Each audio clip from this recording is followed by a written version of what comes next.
Captain Sarah had been flying military aircraft for 12 years. She'd logged over 3,000 hours in the cockpit, survived 2 emergency landings, and earned more commendations than most pilots saw in their entire careers.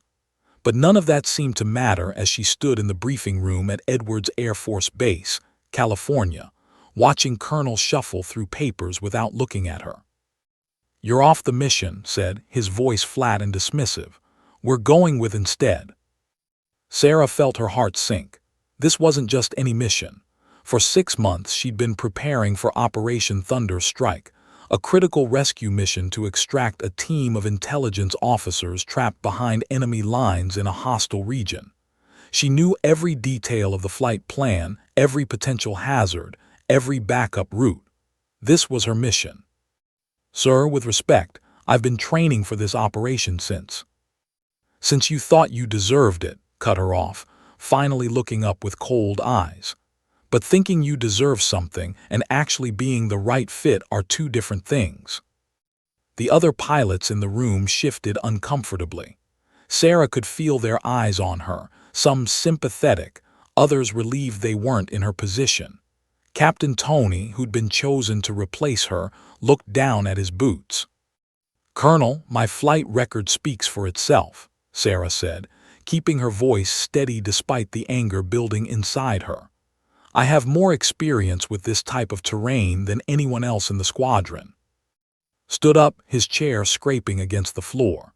He was a tall man who liked to use his height to intimidate, and he stepped closer to Sarah now. "Your record also shows a tendency to question orders and take unnecessary risks. This mission requires someone who follows commands without hesitation." "When have I ever disobeyed a direct order?" Sarah asked. "Last month during the training exercise. You deviated from the planned route to avoid a storm that would have put the entire team at risk. The weather report was wrong, and I made the right call." "You made an unauthorized decision," snapped. "And that's exactly why you're not suitable for this mission. Knows how to follow orders. He won't go cowboy on us when things get complicated." Sarah looked around the room at her fellow pilots. Some avoided her gaze entirely. Others looked sympathetic but said nothing. Captain Jim, who'd flown with her on dozens of missions, finally spoke up. "Colonel is one of our best pilots.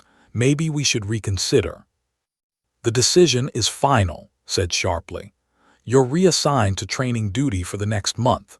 Maybe that'll give you time to think about the importance of following the chain of command." Training duty. It was busy work, flying practice runs with new recruits who barely knew how to start an engine. It was a slap in the face, and everyone in the room knew it. Sarah's hands clenched into fists at her sides, but she kept her voice level. "Yes, sir." "Good, you'll lead the mission tomorrow at 600. Make sure you're ready." As the briefing broke up, Sarah walked toward the door with as much dignity as she could manage. She heard whispers behind her, some critical, some sympathetic. It didn't matter.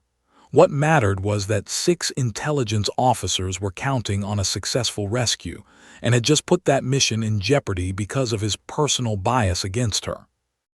Outside the briefing room caught up with her. "Sarah, I'm sorry, I didn't ask for this." She turned to face him. Tony was a decent pilot and a good man, but he didn't have her experience with hostile territory. "Just bring them home safe, Tony. That's all that matters. You know this mission better than anyone. If you have any advice, follow the flight plan," she said.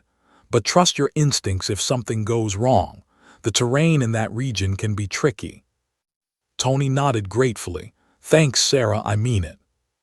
As he walked away, Sarah stood alone in the hallway, watching other pilots prepare for a mission that should have been hers. She'd worked twice as hard as her male colleagues to get where she was, proven herself again and again, but it still wasn't enough. Had been looking for an excuse to sideline her, and he'd found one. But Sarah didn't get to where she was by giving up. If thought training duty would break her spirit, he was wrong. She'd use the time to stay sharp, to be ready for whatever came next, because in her experience there was always a next time. She just hoped the 6 officers trapped behind enemy lines would survive long enough to see it. At 5:30 the next morning, Sarah stood on the tarmac watching and his team prepare for takeoff. The rescue mission involved 2 aircraft, a heavily armed escort fighter and transport helicopter designed for quick insertion and extraction. The intelligence officers had been trapped for 3 days now, their position compromised, with enemy forces closing in. Sarah had barely slept. She'd spent the night going over the mission details again and again, thinking of all the things that could go wrong. The weather reports showed clear skies, but that region was known for sudden storms that could appear out of nowhere.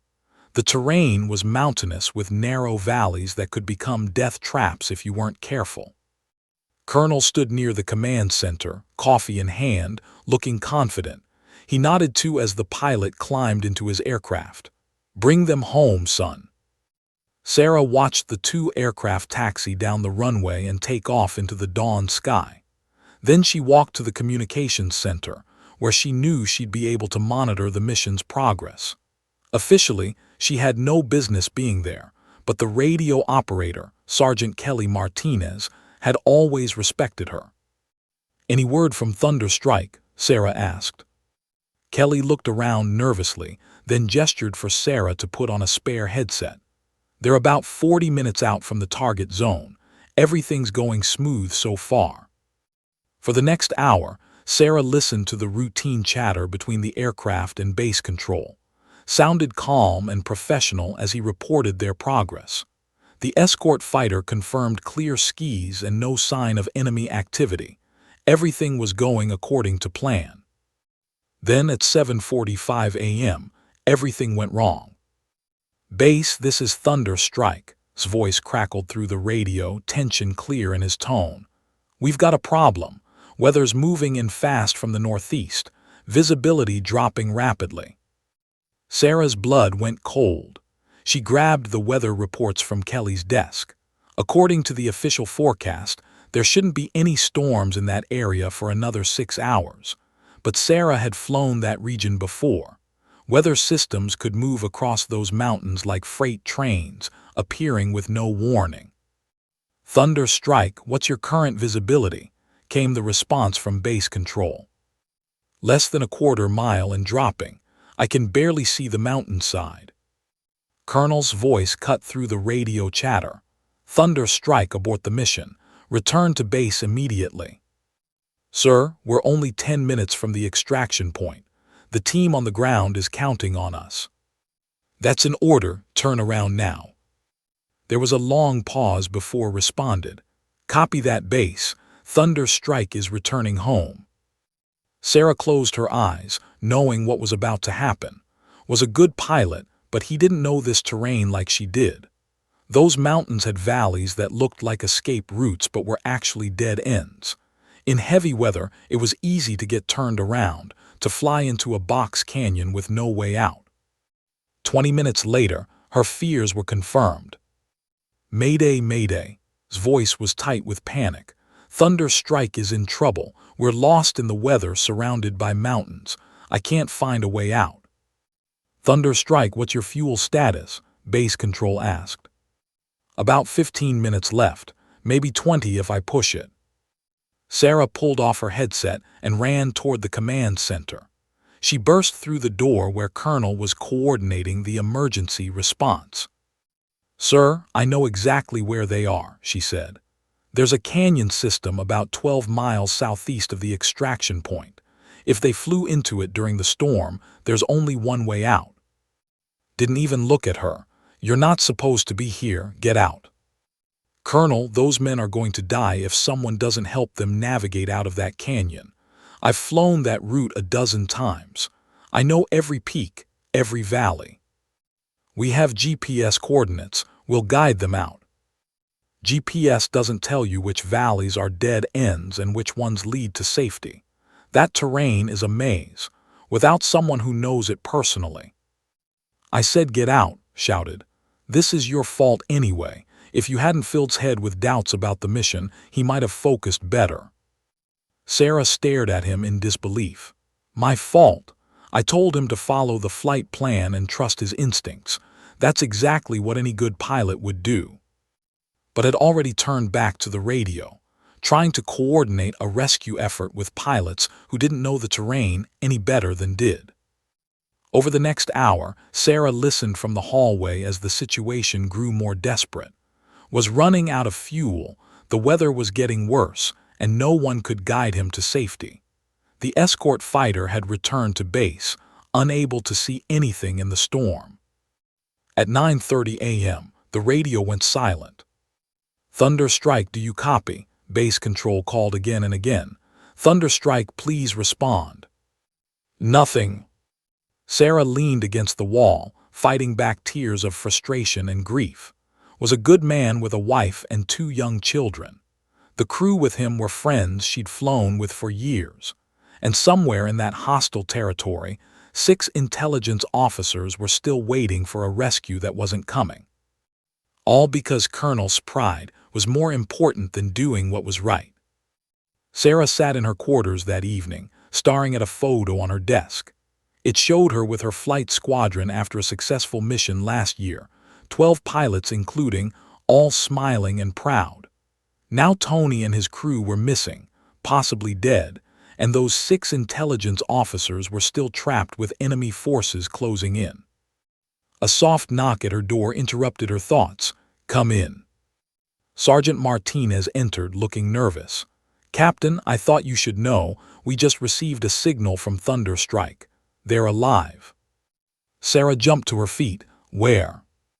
"About 15 miles east of their last known position.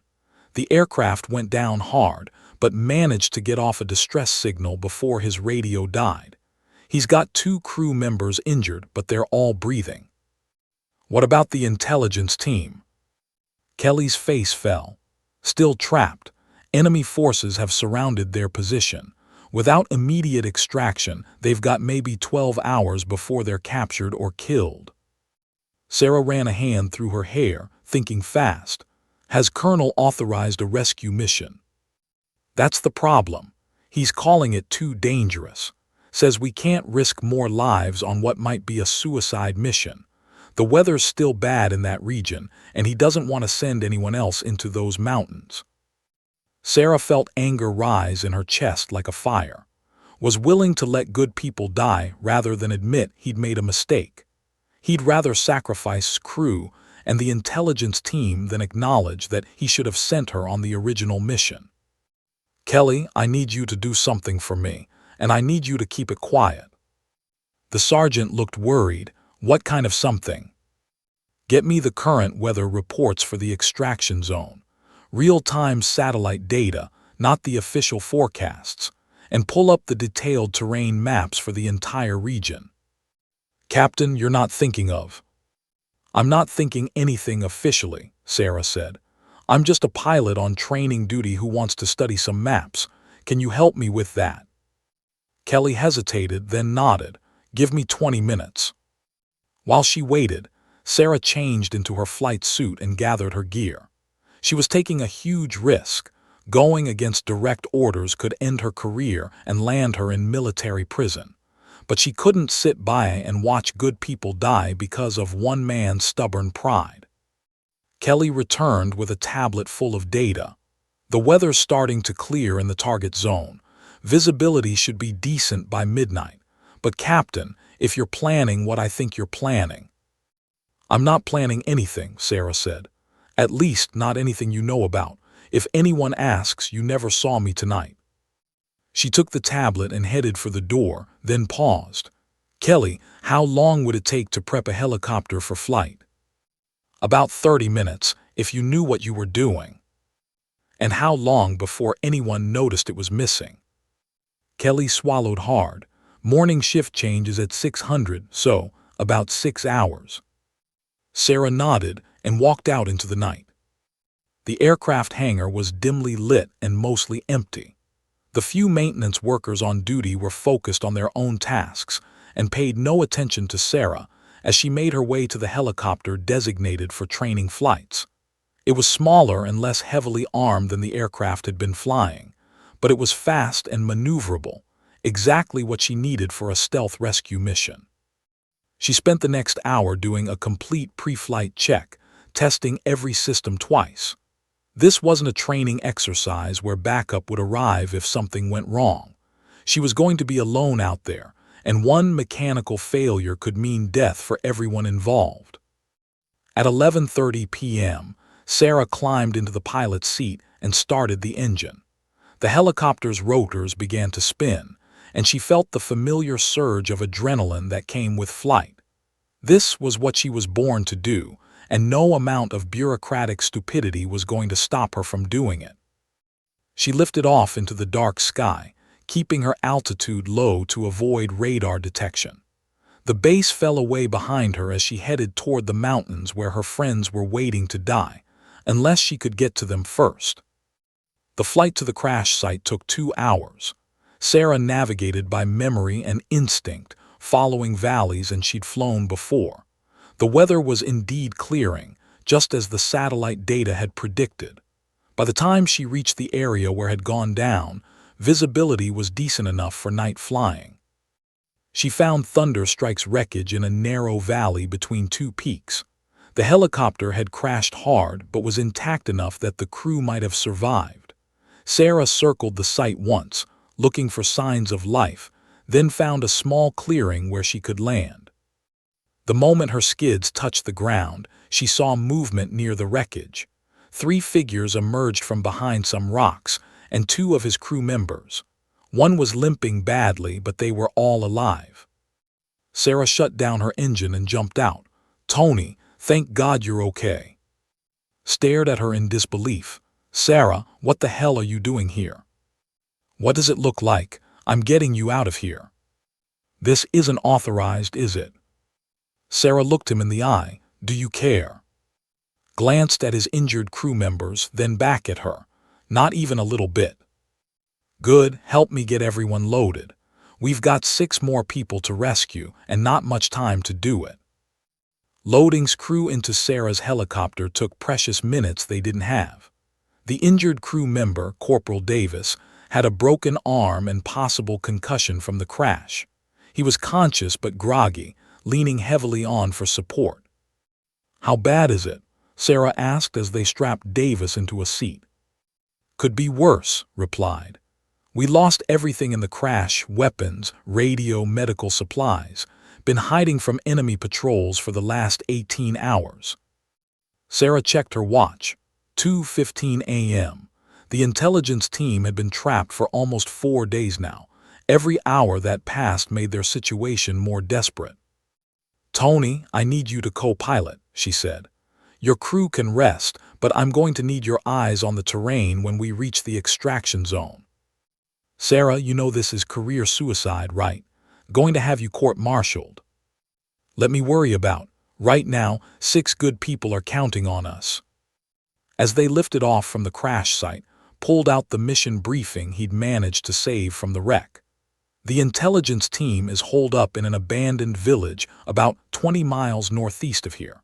Last radio contact said enemy forces had them surrounded, but there might be a window for extraction if we can get there before dawn. Sarah studied the terrain ahead.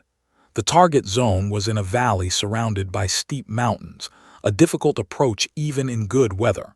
But she'd flown similar missions before, and she knew how to use the landscape to her advantage.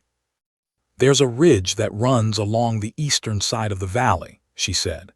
"If we come in low from that direction, we can use it for cover until the last minute." "What about enemy forces?" "We'll have to hope they're not expecting a rescue attempt at this hour." They flew in silence for the next 30 minutes, following Sarah's memorized route through the mountains. The helicopter was running smoothly, but she could feel the weight of responsibility pressing down on her. One wrong turn, one mechanical failure, one enemy patrol in the wrong place, and they'd all be dead. At 2:45 a.m., they reached the target valley. Sarah brought the helicopter down to barely 50 feet above the ridge, using the mountainside to mask their approach. Through her night vision equipment, she could see the abandoned village in the valley below, a cluster of old buildings surrounded by rocky terrain. There, pointed to a building on the village's outskirts. That's where they should be holed up. Sarah could see movement around the village, enemy patrols moving between buildings, searching for the trapped intelligence team. There were at least a dozen hostile soldiers, maybe more. "How are we going to get them out with all those patrols?" asked. Sarah studied the terrain around the village, looking for options. The main landing zone they'd planned to use was completely exposed, covered by enemy forces. But there was a small clearing about half a mile away, hidden behind a rocky outcrop. "Change of plans," she said. "We're going to land behind that ridge and go in on foot." "Sarah, we don't have weapons. It'll be suicide." "We don't need to fight them. We just need to create enough of a distraction to get our people out." She landed the helicopter in the hidden clearing and shut down the engine. "Tony, I need you to stay with the aircraft and keep it ready for immediate takeoff. Take Davis and make sure he's stable." "What are you going to do?" Sarah checked her survival kit: flares, smoke grenades, a small radio, and a sidearm with 2 clips of ammunition. Not much for taking on a dozen enemy soldiers, but it would have to do. "I'm going to get creative." The walk to the village took 20 minutes of careful movement through rocky terrain. Sarah used every bit of cover available, moving from boulder to boulder like a ghost. As she got closer, she could hear enemy soldiers talking in low voices, coordinating their search. The building where the intelligence team was hiding was surrounded, but not heavily guarded. Most of the enemy forces were spread out through the village, checking every structure methodically. Sarah could see 2 guards positioned near the target building's rear entrance. She worked her way around to the opposite side of the village, as far from the target building as possible. Then she pulled out 3 smoke grenades and set them in different locations, using delayed fuses to create a sequence of distractions. The first smoke grenade went off near the village's main entrance, sending up a thick cloud of green smoke. Enemy soldiers immediately converged on the area, shouting orders and assuming they were under attack. While they were distracted, Sarah used her radio to contact the intelligence team on their emergency frequency. "Phoenix team, this is your ride home. Do you copy?" A familiar voice crackled through the static. "Major Lisa Park, the team leader." "We copy. Who is this?" "Captain Sarah. I'm here to get you out, but we need to move fast. Can you make it to the rear entrance of your building?" "We've got 2 wounded, but we can move. What's the plan?" "In 30 seconds, there's going to be a lot more smoke and confusion. When that happens, head straight north toward the ridge. There's a clearing about half a mile out where my helicopter is waiting." "Copy that, we'll be ready." Sarah triggered her second smoke grenade, then her third. Within moments, the entire village was shrouded in thick, colored smoke. Enemy soldiers were running in all directions, firing blindly at shadows and shouting conflicting orders. Through her night vision, Sarah watched 6 figures emerge from the target building and start moving toward the ridge. The intelligence team was finally free, but they weren't safe yet. Enemy forces would figure out what was happening soon enough, and then the real chase would begin. Sarah fired her remaining flares into the air, creating even more confusion, then started her own run toward the helicopter. Behind her, she could hear enemy soldiers beginning to organize, their officers barking orders to spread out and search the area. She reached the helicopter just as the intelligence team arrived at the clearing. Already had the engine running, and Sarah could see Davis was conscious and stable in the back. "Everyone in," she shouted over the rotor noise. "We're leaving now." As the last person climbed aboard, Sarah heard the distinctive crack of rifle fire from the village below. The enemy had figured out what was happening, and they were coming fast. Sarah pulled pitch and lifted off just as the first enemy patrol reached the edge of the clearing. Bullets sparked off the rocks around them, but they were already climbing into the safety of the dark sky. "Phoenix team secure. Major Park reported from the back of the aircraft. All 6 accounted for, 2 wounded but stable. Sarah felt a surge of relief and pride. They'd done it. Against all odds, with no official support and minimal equipment, they'd pulled off a successful rescue mission. But as they flew toward home, she knew the real battle was just beginning. The sun was rising over Edwards Air Force Base as Sarah's helicopter touched down on the landing pad. She'd radioed ahead to request medical assistance for the wounded, but she hadn't identified herself as the pilot.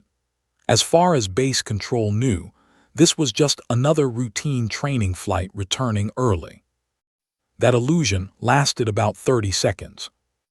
Colonel was waiting on the tarmac with 2 military police officers and a very angry expression. Behind him stood several other officers, including General Hayes, the base commander. Sarah had met General Hayes only once before, but she knew the woman's reputation: tough, fair, and not someone you wanted to cross. Sarah shut down the helicopter's engine and helped unload the wounded. Major Park and her intelligence team were quickly transferred to waiting ambulances, along with Corporal Davis from's crew. Captain, Colonel's voice was ice cold as she stepped away from the aircraft. You're under arrest for theft of military property, disobeying direct orders, and endangering the lives of military personnel. The military police stepped forward with handcuffs, but General Hayes raised a hand to stop them. Stand down. I want to hear what happened before we start making arrests. His face reddened. General, this is a clear case of insubordination. Stole that helicopter and launched an unauthorized mission against direct orders. An unauthorized mission that just rescued 10 American soldiers who would otherwise be dead or captured, Sarah said quietly, including the crew of Thunderstrike, who crashed because they were sent on a mission they weren't properly prepared for. You have no authority to make that determination, snapped. You're a captain, not a general. You follow orders, you don't make policy decisions. General Hayes looked between them, her expression unreadable. Colonel, I want a full briefing on Operation Thunder Strike in my office in 1 hour. Captain, you'll be there as well. Until then, Captain, you're confined to quarters. General, I strongly recommend, began. Your recommendation is noted, Colonel, but I'm not making any decisions until I understand exactly what happened here. As Sarah was escorted to her quarters, she passed, who was being debriefed by intelligence officers. He caught her eye and nodded, a small gesture of gratitude and respect that meant more to her than any medal. Over the next few hours, Sarah waited in her room while the base buzzed with activity. Through her window, she could see investigators examining her helicopter, medical personnel treating the wounded, and officers having intense conversations in small groups. At 10 a.m., an aide arrived to escort her to General Hayes's office. Sarah walked through the halls in dress uniform, her head held high despite the stares and whispers from other personnel. She'd done the right thing, regardless of the consequences.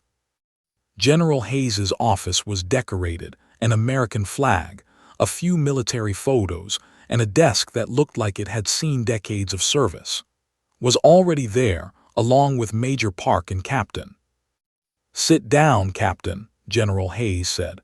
I've been hearing some interesting stories this morning. I'd like to hear your version of events. Sarah told her story simply and directly. The original mission briefing, his decision to replace her, the failed rescue attempt, and her unauthorized mission to save both's crew and the intelligence team. She didn't make excuses or try to justify her actions beyond stating that lives were at stake. When she finished, General Hayes turned to Major Park. Major, what's your assessment of Captain's actions? Ma'am, Captain saved all our lives. My team was hours away from being captured or killed when she arrived. Her mission planning was flawless, her execution was professional, and she accomplished the objective with minimal resources and no support. And Captain? General, Captain knows that terrain better than anyone on this base. If she'd been on the original mission, Thunder Strike never would have crashed, and if she hadn't come after us, my crew would be dead. Shifted uncomfortably in his chair. General, regardless of the outcome, violated direct orders and stole military property. We can't just ignore military discipline because she got lucky. Lucky? Sarah's voice was sharper than she intended. Colonel, I spent 12 hours planning that mission. I studied weather patterns, memorized terrain maps, and calculated fuel consumption down to the minute. That wasn't luck. That was preparation and skill. It was also insubordination, shot back. You went directly against my orders because you thought you knew better. I went against your orders because people were going to die, and I was the only one who could save them. General Hayes held up a hand for silence. She sat back in her chair, studying Sarah with sharp eyes. Captain, do you understand the position you've put me in? If I don't discipline you for this, every officer on this base will think they can ignore orders whenever they disagree with their superiors. Sarah's heart sank. She'd known this moment would come, but it still hurt to hear it stated so bluntly. But, General Hayes continued, if I do discipline you, I'm essentially punishing someone for saving 10 American lives through exceptional skill and courage. The room fell silent. Sarah could hear her own heartbeat as she waited for the general's decision. Colonel, General Hayes said finally, I want you to prepare a full report on Operation Thunder Strike. I want to know why the weather forecasts were wrong, why the mission proceeded despite changing conditions, and why Captain wasn't part of the original planning team despite her obvious expertise in that region. His face went pale. General, I also want an investigation into your decision-making process regarding personnel assignments. Captain's record shows exceptional performance, yet she was assigned to training duty instead of a critical mission. She was clearly qualified to lead. Sarah tried to keep her expression neutral, but inside she felt a spark of hope. As for you, Captain, General Hayes turned back to her, your actions were technically insubordinate and definitely outside proper channels. However, the results speak for themselves. You saved 10 lives and completed a mission that had been classified as impossible. The general stood up, and everyone else in the room followed suit. Captain, you're hereby reassigned to my personal staff as Senior Tactical Advisor. Colonel, you're being transferred to a desk job at the Pentagon, effective immediately. This meeting is dismissed. As stormed out of the office, clearly furious, General Hayes gestured for Sarah to stay behind. Captain, that was either the or the bravest thing I've ever seen an officer do. Probably both. Yes, ma'am. Don't make me regret this decision, and next time you have concerns about a mission, bring them to me directly. Understood. Sarah smiled for the first time in days. Understood, General. It won't happen again. Oh, I hope it will, General Hayes said with a slight smile of her own. We need more officers who are willing to do the right thing, even when it's difficult. Just try to do it through proper channels next time. 3 weeks later, Sarah sat in a congressional hearing room in Washington, D.C., facing a panel of senators who were investigating military readiness and decision-making processes. The hearing had been triggered by a report in the Washington Post about Operation Thunder Strike. Someone had leaked the story, and now the entire incident was under public scrutiny. Senator Williams, the committee chairwoman, shuffled through papers as the hearing resumed after a lunch break. Captain, you've that colonel's decision to remove you from the original mission was based on personal bias rather than professional judgment. That's a serious allegation. Yes, ma'am, but it's supported by the evidence. For the past 2 hours, Sarah had laid out the timeline of events leading up to the failed mission. She'd presented stated reasons for replacing her, contrasted them with her actual service record, and demonstrated how his decision had directly led to the mission's failure. The committee has reviewed your service record, Senator Williams continued. 12 years of exemplary service, multiple commendations, and extensive experience in the exact type of terrain where the mission took place. Can you explain why Colonel might overlook these qualifications? Sarah chose her words carefully. Senator, I believe Colonel had predetermined opinions about my suitability for leadership roles that weren't based on my actual performance or capabilities. Are you saying he discriminated against you because you're a woman? The room fell silent. This was the question everyone had been dancing around for weeks. Sarah had avoided making it explicitly about gender, focusing instead on poor judgment and the mission's outcome. But the implication was clear to anyone paying attention. I can't speak to Colonel's internal motivations, Sarah said diplomatically. I can only point to the pattern of his decisions and their consequences. Senator Robert Harrison, a former military officer himself, leaned forward. Captain, in your opinion, would the original mission have succeeded if you had been the pilot? Yes, sir, I believe it would have. Based on what? Based on my knowledge of that terrain, my experience with similar weather conditions, and my familiarity with the extraction procedures. Captain is an excellent pilot, but he hadn't trained specifically for that environment. And yet Colonel chose him over you. Yes, sir. Senator Harrison flipped through his notes. The committee has obtained Colonel's personnel files. Over the past 5 years, he has consistently rated female officers lower than their male counterparts in areas like leadership potential and ability to handle pressure, despite objective performance metrics that suggest otherwise. Sarah felt a mix of vindication and sadness. She'd suspected this pattern for years, but hearing it confirmed in an official setting was both satisfying and disheartening. Colonel is scheduled to testify tomorrow, Senator Williams noted. But we've also called another witness who has some interesting insights into this situation. A door at the back of the hearing room opened, and General Hayes entered, looking crisp and professional in her dress uniform. She took the witness chair with the bearing of someone who had nothing to hide.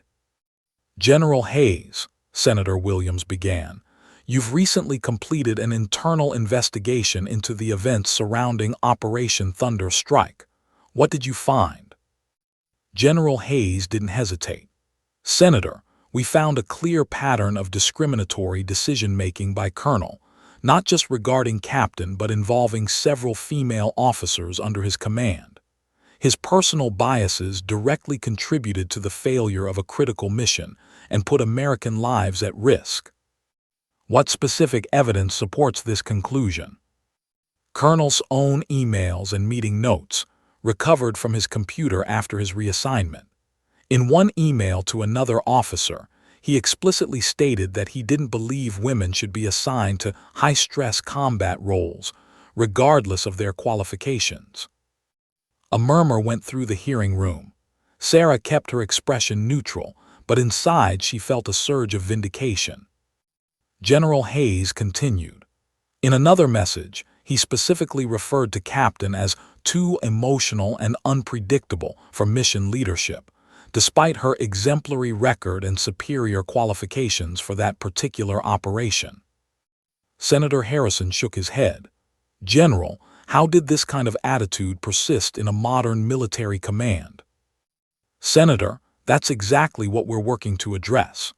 The military has made tremendous progress in recent decades, but individuals like Colonel can still cause significant damage when they're in positions of authority. What changes are being implemented? We're instituting new oversight procedures for mission assignments, mandatory bias training for all command-level officers, and a clear appeals process for personnel who believe they've been unfairly treated.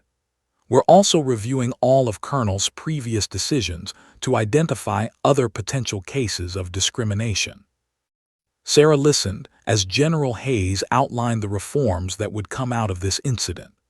It was gratifying to know that her actions might prevent other officers from facing similar treatment, but she couldn't help thinking about all the missions that might have gone better, all the careers that might have been different, if these changes had been in place years ago.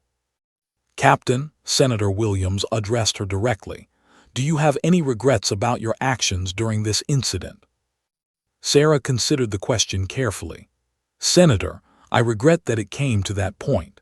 I regret that proper channels had failed so completely that unauthorized action seemed like the only option. But I don't regret saving those lives, even knowing it could have ended your career." "Ma'am, a career isn't worth much if you're not willing to risk it for what's right." Senator Williams smiled slightly. "Captain, I understand you've received a commendation for your actions and a promotion to major." "Yes, ma'am. General Hayes recommended me for both the Distinguished Flying Cross and advancement to field grade officer." "And Colonel?" "He's been reassigned to a position where his personal biases can't endanger American lives," General Hayes interjected smoothly. As the hearing concluded, Sarah walked out of the building into the bright DC sunshine. Was waiting for her on the steps, along with Major Park and several other officers who had supported her throughout the investigation. "So, Major," said with a grin, "how does it feel to be vindicated?" Sarah looked back at the Capitol building, thinking about all the women who had served before her, fighting the same battles against the same prejudices. "It feels like a beginning," she said. 6 months later, Sarah stood in the briefing room at Edwards Air Force Base, the same room where Colonel had dismissed her from Operation Thunder Strike. But now she was the one giving the briefing, preparing a team of pilots for a complex rescue mission in hostile territory.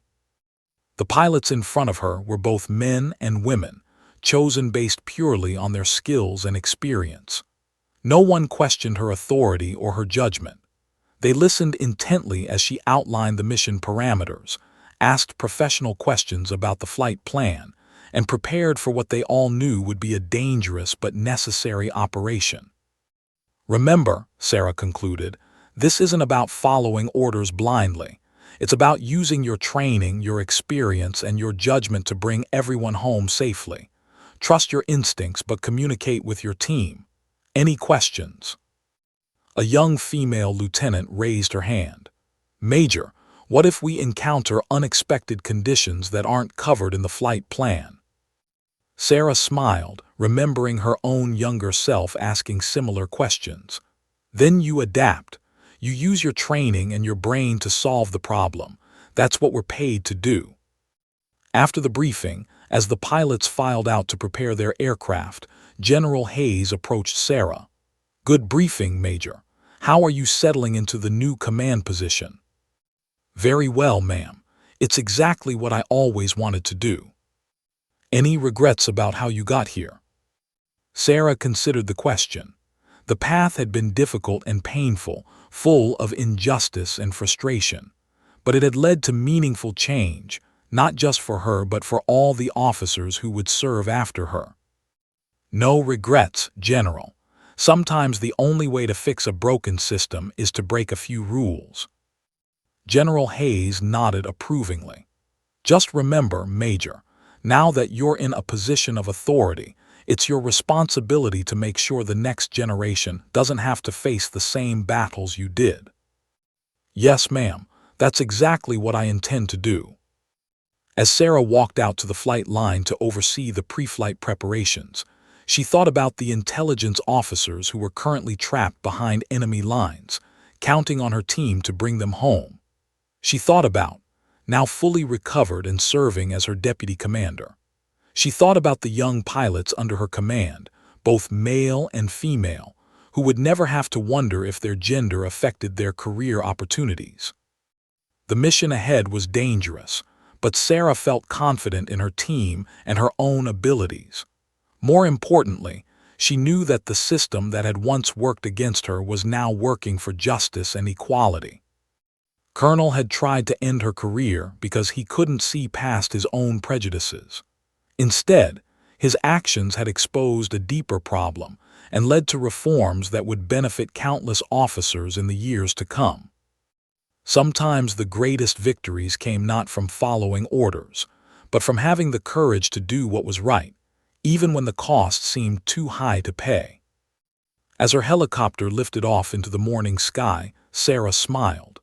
She was exactly where she belonged, in command in the air and in control of her own destiny. The mission had failed, until the pilot they dismissed stepped in and turned it around. But the real victory wasn't just saving those lives. It was proving that talent, courage, and determination could overcome any obstacle, including the barriers that others tried to put in your way. And that was a lesson worth fighting for.